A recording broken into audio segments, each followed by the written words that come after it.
Кызым, тарбия бирөөгө бербе, тарбияны өзүңө бер. Анткени бала сени көрүп чоңойот. Сөз чакырат, үлгө эриштет деп коет. Жөнөкөй эле бир формула эстеп калгыла. Эгерде үй бүлөдө күйөө оңолсо, аны көрүп аял оңолбойт. Анткени аялга күйөө авторитет эмес, ишенип койгула.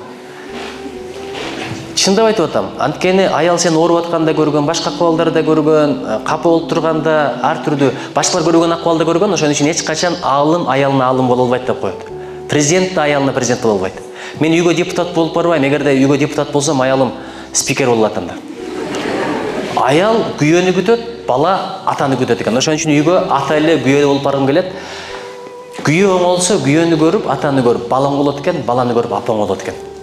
Бул бир. Экинчиден, өтө катуу кармай берсең, бала эки жүздүү болуп калат. Сен бар жерде башкача, сен жок жерде башкача. Бир дегени кылса да сен үчүн кылып калат. Бирок ошол эле мезгилде өтө эле аталы болуп алыш керек. Кашы болуп эле мындай өтө эле жумшак болбой, балага сырың да болуш керек, сүрүң да болуш керек.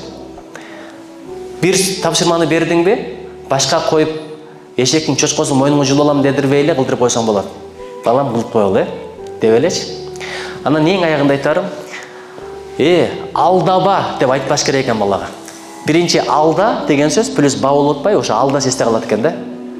Түкүрбө эмес. Же болбосо алдава дегенден көрө чын сүйлө деп айтыш керек экен, позитив.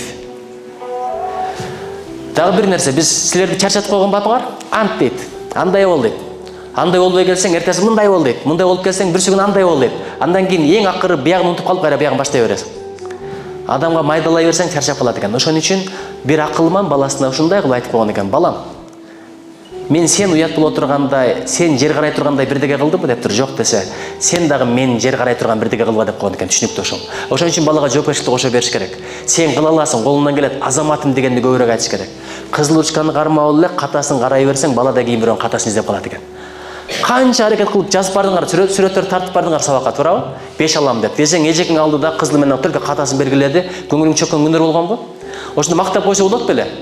Ошон үчүн баланы макта, тапта, көңүлүн көтөр. Бирок анча-мынча мындай катуулукту да көрсөтүп кой, бирок урба, сөкпө, урушпа.